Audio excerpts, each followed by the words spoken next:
வணக்கம். இது சமூக மீடியாவின் உலக செய்தி அறிக்கை. இன்றைய செய்தி அறிக்கைக்குள் உங்களை வரவேற்பது டோரின் புஷ்பராஜா. விரைவான செய்திகளுக்குள் செல்வதற்கு முன்னதாக முதலில் தலைப்புச் செய்திகள்.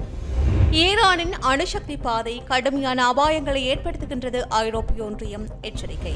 பென்குரியன் விமான நிலையத்தின் மீது ஏமன் படைகள் இலக்கு வைத்து தாக்குதல்.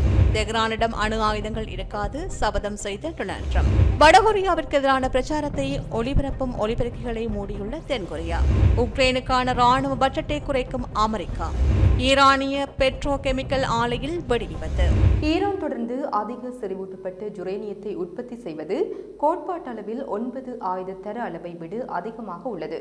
இது மத்திய கிழக்கை அணு ஆயுத பரவல் நெருக்கடியை நோக்கி தள்ளுகிறது என ஐரோப்பிய ஒன்றியம் எச்சரித்துள்ளது. வியன்னாவில் நடந்த சர்வதேச அணுசக்தி அமைப்பின் ஆளுநர்கள் குழு கூட்டத்தில் வழங்கப்பட்ட அறிக்கையில் ஈரானின் அணுசக்தி பாதை கடுமையான பரவல் அபாயங்களை ஏற்படுத்துகின்றது. இதன் விரிவடையும் யுரேனியம் செறிவூட்டல் திட்டத்தின் மூலம் தெஹ்ரான் மீள முடியாத அழிவை பெறுவதாக குற்றம் சாட்டியுள்ளது. ஈரானின் அணுசக்தி பாதை அதிகரித்து வருவதால் இந்த பிராந்தியத்தில் அணுசக்தி பரவல் நெருக்கடி ஏற்படுகின்ற அபாயம் அதிகரித்து வருகின்றது என்றும் அந்த அறிக்கையில் கூறப்பட்டுள்ளது. கடந்த 5 ஆண்டுகளில் ஈரானின் தடையற்ற அணுசக்தி முன்னேற்றங்கள் மிகுந்த கவலைக்குரியவை என்று ஐரோப்பிய ஒன்றியம் கூறுகின்றது. இந்த நடவடிக்கைகள் நம்பகமான பொதுமக்கள் நியாயப்படுத்தலை கொண்டிருக்கவில்லை. மிகவும் குறிப்பிடத்தக்க பெருக்கமானது அபாயங்களை ஏற்படுத்துகின்றது. IAEAயின் சமீபத்திய அறிக்கையை மேற்கோள் காட்டி ஐரோப்பிய ஒன்றியம் ஈரான் இப்போது ஒவ்வொரு மாதமும் 60% வரை செறிவூட்டப்பட்ட ஒன்றுக்கும் மேற்பட்ட குறிப்பிடத்தக்க அளவிலான யுரேனியத்தை உற்பத்தி செய்து வருவதாக கூறுகின்றது. அதிகம் செறிவூட்டப்பட்ட யுரேனியத்தின் குறிப்பிடத்தக்க அளவு என்பது அணுசக்தி வெடிபொருளை உற்பத்தி செய்வதற்கான சாத்தியக்கூறுகளை நிராகரிக்க முடியாத அணுசக்தி பொருட்களின் அளவாக நிறுவனத்தால் வரையறுக்கப்படுகின்றது. ஈரான் தற்போது 60% செறிவூட்டப்பட்ட யுரேனியத்தை சேமித்து வைத்துள்ளது. இது அணு ஆயுதங்களுக்கு தேவையான 90% வரம்பிற்கு விரைவாக சுத்திகரிக்கப்படலாம் என்று கூறப்படுகின்றது. சில வாரங்களுக்குள் ஈரான் இந்த அளவை அடையும் என்று மதிப்பீடுகள் கூறுகின்றன. காசா பகுதியில் இஸ்ரேலின் இனப்படுகொலை போருக்கு பதிலளிக்கும் விதமாக டெல் அவிவில் உள்ள பென்குரியன் விமான நிலையத்தின் மீது இலக்கு வைக்கப்பட்ட ராணுவ நடவடிக்கையை ஜெர்மன் ஆயுதப்படைகள் அறிவித்துள்ளது. ஒரு அறிக்கையின் அடிப்படையில் நேற்று மட்டும் நடந்த நடவடிக்கையில் 2 பாலிஸ்டிக் ஏவுகணைகள் தாக்குதலில் ஈடுபட்டன. ஒரு கைபசோனிக் பாலஸ்தீன் 2 ஏவுகணை மற்றும் ஒரு ஷுல்பிகார் ஏவுகணை ஒரு ஏவுகணை விமான நிலையத்தை நேரடியாக தாக்கியதாக கூறப்படுகின்றது. இங்கே இடைமறைப்பு அமைப்புகள் இதனை தவிர்த்ததாகவும் தெரிவிக்கப்படுகின்றது. இந்நிலையில் வான் பாதுகாப்பு அமைப்புகள் குறித்த ஏவுகணைகளை தவிர்த்ததாக கூறப்படுகின்றது. இந்த தாக்குதல் விமான போக்குவரத்தை தடை செய்தது. குடியிருப்பாளர்கள் தங்குமிடம் தேட வேண்டிய கட்டாயம் ஏற்பட்டது. மேலும் டெல் அவிவ் ஆக்கிரமிக்கப்பட்ட அல்குட்ஸ் மற்றும் மேற்கு கரை குடியிருப்புகள் முழுவதும் வான்வழி தாக்குதல்கள் மேற்கொள்ளப்பட்டதால் சைரன்கள் ஒலித்தன. காசாவில் இஸ்ரேல் தனது ஆக்கிரமிப்பை நிறுத்தி முற்றுகையை நீக்கும் வரையில் நடவடிக்கைகள் தொடரப்படும் என்று ஏமன் ஆயுதப்படைகள் சபதம் செய்திருக்கின்றன. இந்நிலையில் பென்குரியன் விமான நிலையத்திற்கு விமான போக்குவரத்தானது தடை செய்யப்பட்டுள்ளது. இதனை இஸ்ரேல் அறிக்கைகள் கூறுகின்றது. விமான நிறுவனங்கள் உடனடியாக அனைத்து விமானங்களை நிறுத்துமாறு வலியுறுத்தப்பட்டது. ஹொடைடா மீதான இஸ்ரேலிய தாக்குதல்களுக்கு பதிலளிக்கும் விதமாகவே ஹைபா துறைமுகத்தில் தாக்குதலில் ஈடுபடுவதற்கு ஏமன் படைகள் எச்சரித்ததாகவும் கூறப்படுகிறது. ஏமன் ஆயுதப்படைகள் தங்கள் அசைக்க முடியாத உறுதியை அறிவித்திருக்கின்றன. நம்பிக்கையில் உறுதியான தேசமான ஏமன் தளர்ந்து போகாமல் நிற்கின்றது என்றும் ஏமன் படைகள் கூறியிருக்கின்றது. விசுவாசமும் உறுதியும் கொண்ட இந்த தாக்குதலானது துணிச்சலான மற்றும் பின்வாங்க தாக்குதல்களாக அமையும் என்றும் கூறப்படுகின்றது. இஸ்ரேலின் எதிர்க்கட்சித் தலைவர்கள் நெசட்டை கலைப்பதற்கான மசோதாவை இன்று முதற்கட்ட வாக்கெடுப்புக்கு கொண்டு வருவதற்கான திட்டங்களை அறிவித்துள்ளனர். இது பிரதமர் பெஞ்சமின் நெதன்யாகுவின் வலதுசாரி கூட்டணியுடன் பதட்டங்களை அதிகரித்துள்ளது.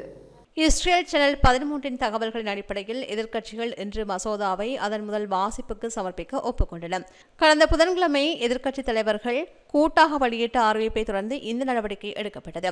முன்கூட்டியே தேர்தல் நடத்த வலியுறுத்த தாங்கள் விருப்பத்தை அறிவித்ததாகவும் அவர்கள் கூறுகின்றார்கள்.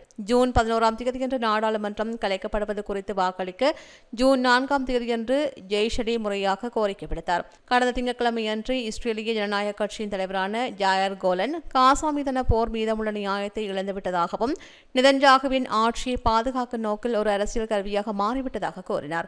ஊடகங்களுக்கு கருத்துக்களை தெரிவித்த அவர்கள் ஹோலண்ட் அரசாங்கத்தை வீழ்த்துவதே ரட்சிப்புக்கான ஒரே வழி என்றும் அது அவசரமாக நடத்தப்பட வேண்டும் என்றும் தெரிவித்தார். நெதன்யாகு அரசியல் மற்றும் கூட்டணி உயிர் வாழ்வை தேசிய பாதுகாப்பிற்கு மேலாக வைப்பதாக குற்றம் சாட்டி லிபர்மேன் இந்த உணர்வை எதிரொலித்தார். இந்த சர்ச்சைக்கு மத்தியில் நெதன்யாகு தனது தீவிர வலதுசாரி கூட்டாளிகளான ஷாஷ் மற்றும் யுனைடெட் டெரோ யூத மதத்தின் அழுத்தத்திற்கு பதிலளிக்கும் விதமாக ஹரேடியான்களை கட்டாய ராணுவ சேவையிலிருந்து விலக்களிக்கும் சட்டத்தை இயற்ற முயற்சிப்பதாக கூறப்படுகின்றது. இந்த பிரிவுகளை சமாதானப்படுத்தவும் அவரது கூட்டணியின் பலவீனமான இஷ்டத்தன்மையை பராமரிக்கவும் இந்த நடவடிக்கை வடிவமைக்கப்பட்டுள்ளது என்றும் எதிர்க்கட்சித் தலைவர்கள் வாதிடுகின்றார்கள். ஈரானின் அணுசக்தி திட்டம் தொடர்பாக அந்த நாட்டுடன் ஒரு ஒப்பந்தத்தை முடிக்க முடியும் என்பதில் தனக்கு குறைந்த நம்பிக்கை அதிகரித்து வருவதாக அமெரிக்க ஜனாதிபதி டொனால்ட் ட்ரம்ப் தெரிவித்துள்ளார். எனக்கு தெரியாது, நானும் அப்படித்தான் நினைத்தேன். இப்போது எனக்கு அது குறித்து நம்பிக்கை குறைந்து வருவதாக அவர் தெரிவித்தார். அவர்கள் தாமதிப்பது போல் தெரிகின்றது. இது ஒரு அவமானம் என்று நான் நினைக்கின்றேன். ஆனால் 2 மாதங்களுக்கு முன்பு இருந்ததை விட இப்போது எனக்கு நம்பிக்கை குறைவாக உள்ளது. தற்போதைய பேச்சுவார்த்தைகள் வெற்றி பெற்றாலும் இல்லாவிட்டாலும் ஈரானுக்கு அணு ஆயுதம் கிடைக்காது என்று ட்ரம்ப் உறுதியளித்தார். அவர்கள் ஒரு ஒப்பந்தம் செய்யவில்லை என்றால் அவர்களிடம் அணு ஆயுதம் இருக்காது. ஆனால் அவர்கள் ஒரு புதிய அணு ஆயுதத்தை வைத்திருக்க போவதில்லை. எனவே அந்த கண்ணோட்டத்தில் அது ஒரு பொருட்டல்ல. போர் இல்லாமல் மக்கள் இறக்காமல் அதை செய்வதே மிகவும் நன்றாக இருக்கும். ஆனால் ஒரு ஒப்பந்தம் செய்ய அவர்களுக்கு அதே அளவிலான உற்சாகம் இருப்பதாக நான் நினைக்கவில்லை.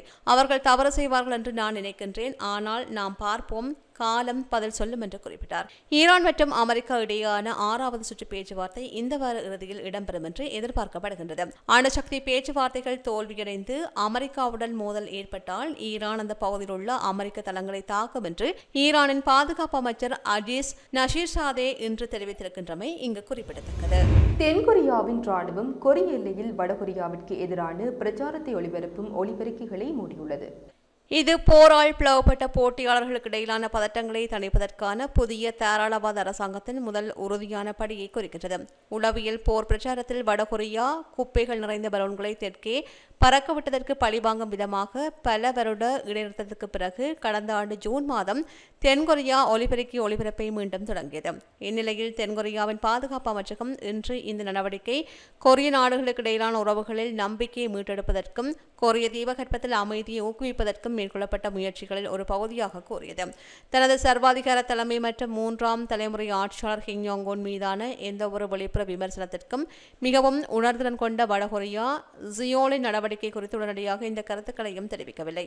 கடந்த ஆண்டு மே மாதம் முதல் நவம்பர் மாதம் வரை வடகொரியா 32 தனித்தனி நிகழ்வுகளில் சுமார் 7000 பலூன்களை தென்கொரியா நோக்கி பறக்கவிட்டது.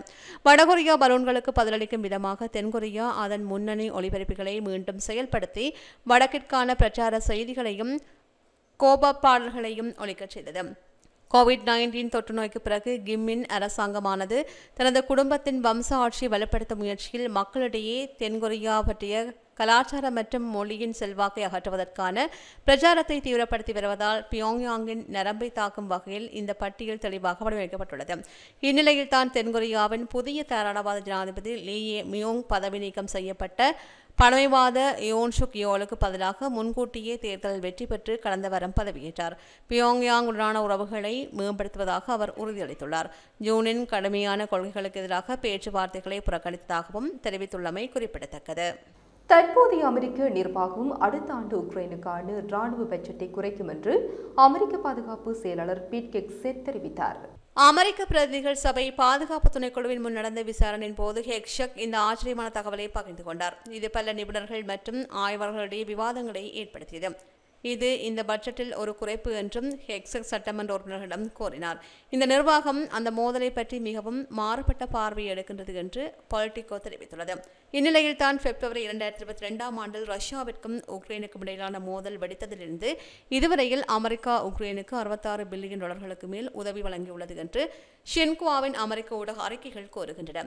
முந்தைய ஜோ பைடன் நிர்வாகத்தின் கீழ் அங்கீகரிக்கப்பட்டு காங்கிரஸால் அங்கீகரிக்கப்பட்டது போல் வாஷிங்டன் உள்ள அதிகாரிகள் உக்ரைனுக்கு ஆயுதங்களை தொடர்ந்து வழங்கி வருகின்ற நிலையில் ட்ரம்ப் நிர்வாகம் எந்த புதிய உதவியையும் அறிவிக்கவில்லை. அமெரிக்க ஜனாதிபதி உக்ரைன் தலைவர் விளாடிமிர் ஜெலன்ஸ்கியை வெறுக்கின்றார் என்றும் அவர் போருக்கு காரணம் என்று குற்றம் சாட்டுவதாகவும் தெரிவிக்கப்படுகின்றது. தெற்கு ஈரானில் உள்ள ஒரு பெட்ரோ கெமிக்கல் வளாகத்தில் ஏற்பட்ட தீ விபத்தில் குறைந்தது 3 பேர் உயிரிழந்த நிலையில் 10 பேர் காயமடைந்துள்ளதாக செய்திகள் வெளியாகியுள்ளது.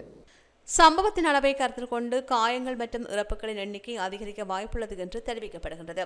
தெஹ்ரானுக்கு தெற்கே 1200 கிலோமீட்டர் தொலைவில் உள்ள ஃபுஷியர் மாகாணத்தில் உள்ள கவே பெட்ரோ கெமிக்கல் வளாகத்திலிருந்து புகை எழும் படங்கள் ஒளிபரப்பாகின. சமூக ஊடகங்களில் வெளியிடப்பட்ட ஒரு காணொளியில் அடர்த்தியான கரும்புகை மற்றும் தீப்பிழம்புகள் அந்த இடத்தை சூழ்ந்திருப்பதை காணக்கூடியதாக இருந்தது. ஈரானின் பந்தர் அபாஷுக்கு அருகிலுள்ள ஷாகித் ராஜேஷ் துறைமுகத்தில் ஏற்பட்ட வெடிப்பில் குறைந்தது 70 பேர் கொல்லப்பட்டதாக கூறப்படுகின்றது மற்றும் 1000 பேர் காயமடைந்து 2 மாதங்களுக்கு பிறகு இந்த குண்டுவெடிப்பு நிகழ்ந்துள்ளதாக தெரிவிக்கப்படுகின்றது. ஷாகித் ராஜேஷ் துறைமுகம் பாலிஸ்டிக் ஏவுகணைகளுக்கு தேவையான திட எரிபொருளுக்கு தேவையான ரசாயன கூறுகளை எடுத்துக்கொண்டதாக கூறப்படுகின்றது. இதை அதிகாரிகள் மறுத்திருக்கின்றார்கள். இருப்பினும் அத்தகைய அழிவுக்கு காரணமான சக்தியின் மூலத்தை அவர்கள் விளக்கவில்லை. ஏப்ரல் மாதம் நடந்த வெடிப்பு சம்பவத்தில் சமூக ஊடக காட்சிகளில் வெளியான பதிவுகளின் அடிப்படையில் வெடிப்பதற்கு சற்று முன்பு தீயில் இருந்து சிவப்பு நிற புகை எழுந்தது. 2020 ஃபெய்ரூட் துறைமுக வெடிப்பில் நடந்ததைப் போலவே இந்த குண்டுவெடிப்பில் ஒரு ரசாயன கலவை சம்பந்தப்பட்டிருப்பதை காணக்கூடியதாக இருந்தது. ஏப்ரல் மாதம் நடந்த குண்டுவெடிப்பு ஒரு கட்டத்தை சிதைத்தது. அது ஒரு காலத்தில் மற்ற கொள்கைகள் நின்ற இடத்தில் வரிசையாக தோன்றியதையும் இங்கு குறிப்பிட்டு காட்டியது. இது மேற்கே உள்ள மற்றொரு கட்டத்தின் பெரும்பகுதியை துண்டாக்கியமையும் இங்கு சுட்டிக்காட்டத்தக்கது. இத்துடன் இன்றைய செய்தி அறிக்கைகள் நிறைவு பெறுகின்றன. நாளை தினம் மற்றொரு செய்தி அறிக்கையினூடாக உங்களை சந்திக்கின்றேன். நன்றி. இது போன்ற பல செய்திகளை தெரிந்து கொள்ள நம்முடைய சமூக மீடியா யூடியூப் சேனலை சப்ஸ்கிரைப் செய்து அருகில் உள்ள பெல் பட்டனை கிளிக் செய்யுங்கள். மேலும் செய்திகளை உடனுக்குடன் தெரிந்து கொள்ள சமூகமீடியா.com என்ற இணையதளத்தின் வாயிலாக எங்களுடன் இணைந்திருங்கள்.